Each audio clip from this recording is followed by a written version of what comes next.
بشيخنا الكميل هو أبو فتح العارفين محمد عون من إسحاقي وله غفران الله.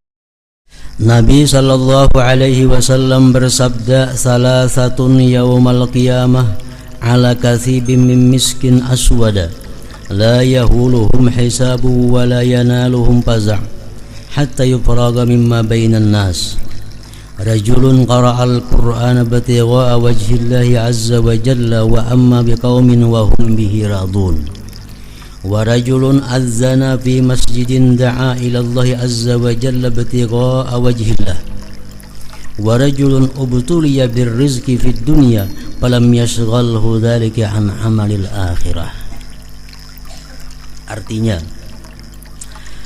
3 orang pada hari kiamat di padang mahsyar, maksudnya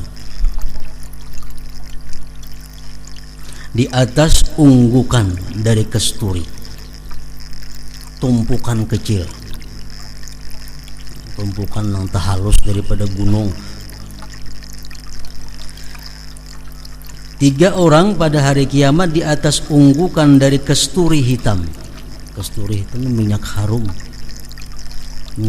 kesturi, misik, minyak harum yang sangat mahal harganya, yang nanti digunakan di surga. Mereka tidak diriputkan oleh perhitungan amal, pada dihisap.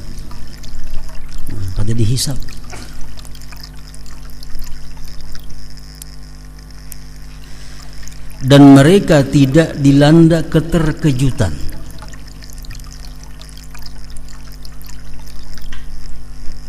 Sehingga selesai apa yang terjadi di antara manusia.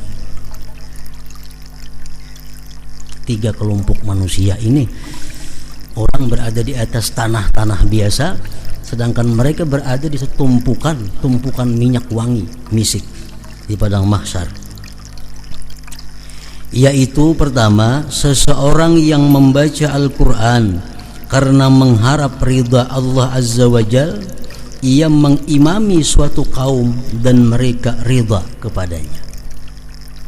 Artinya orang ini suka membaca Al-Quran semata-mata karena Allah, dan dia jadi imam, dan makmum senang dengan dia.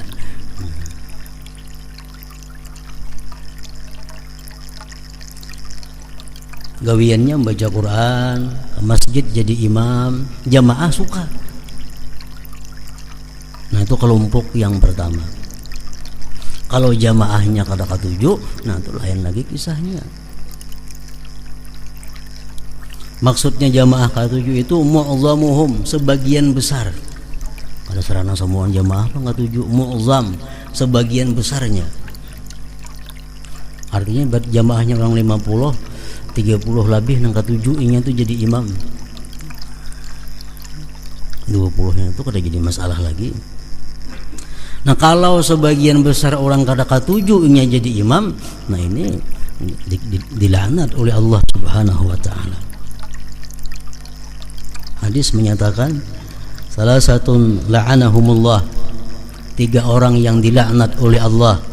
1, man taqaddama qauman wa hum lahu karihun, orang yang jadi imam padahal makmum tidak senang.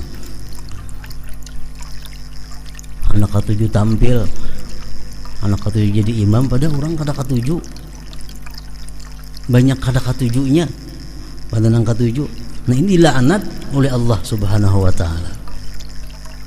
Ada hadis lain yang mengatakan, ayyuma rajulin amma qauman wa hum lahu karihun lam tujawiz salatuhu udunai.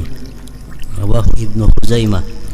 Siapa-siapa yang jadi kaum sedangkan makmum tidak senang, maka sembahyangnya si imam itu tidak terangkat daripada atas telinganya. Artinya kada diterima oleh Allah Subhanahu wa taala. Kalau makmum kada ada gangguan, makmumnya kada ada masalah, tetap sembahyangnya baik. Nah, Yang dimaksud dalam bab kita ini adalah orang yang membaca Quran karena Allah dan jadi imam, orang senang.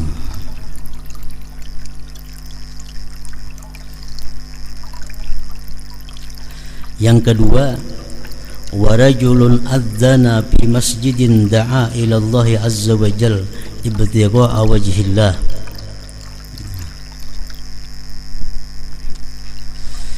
Yang kedua, seseorang yang azan di masjid, ia menyeru kepada Allah azza wa jalla karena mencari keridhaan Allah. Jadi inya azan di masjid itu semata-mata karena Allah, karena ada harapan untuk mendapatkan dunia, karena ada harapan untuk mendapatkan honor, untuk mendapatkan gaji, semata-mata karena Allah. Orang nang gawiannya azan mau sekali-sekali itu kada bang, ini gawiannya muazin sampai waktunya bang, mungkin berapa kali sehari aja nang bang di masjid itu dilanggarin itu, dan semata-matanya karena Allah. Nah, kalau ini orang ini mati kayaknya di padang mahsyar demikian tadi, dia berada di atas tumpukan wangi-wangian misik dan diriputkan dengan berbagai macam hisab-hisab. Yang ketiga, dan seseorang yang diberi cobaan dengan rezeki di dunia, namun rezeki itu tidak menyibukkannya dari amal akhirat. Orangnya hidup fakir, hidupnya serba kekurangan, namun sembahyang berjamaahnya kada pernah alfa, sembahyang sunatnya kada alfa, menuntut ilmunya kada alfa, selalu aktif, padahal orang ini rezekinya serba kekurangan. Nah, atau termasuk juga orang yang rezekinya serba kelebihan, banyak berisi dagangan, banyak berisi toko, banyak berisi perusahaan macam-macam, tapi sembahyang berjamaahnya kada ketinggalan, sembahyang sunatnya kada ketinggalan, menuntut ilmunya kada ketinggalan. Nah, ini orang nanti di akhirat kaina berada di tumpukan wangi-wangian tadi. Nah, jadi sambil menunggu Allah menghitung makhluk, sambil menunggu Allah menghisap manusia, dia berada di tempat wangi-wangian. Nah, tanpa diriputkan dengan hisab tadi. Dan seseorang yang diberi cobaan dengan rezeki di dunia, namun rezeki itu tidak menyibukkannya dari amal akhirat.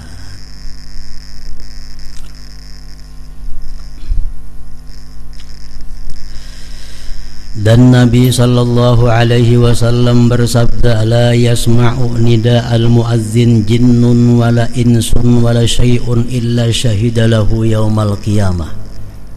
Artinya tidaklah jin, manusia dan sesuatu mendengar panggilan muazzin melainkan mereka itu bersaksi baginya muazzin pada hari kiamat.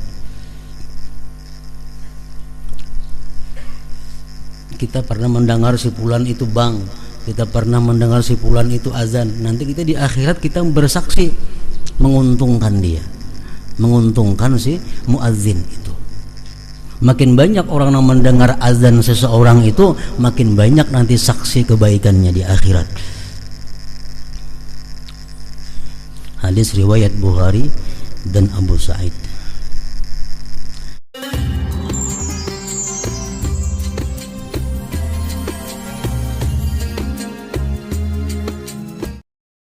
Terima kasih Anda telah menyaksikan ceramah dari Kiai Haji Muhammad Bahid. Semoga bermanfaat dan jangan lupa subscribe, like, share, dan komen.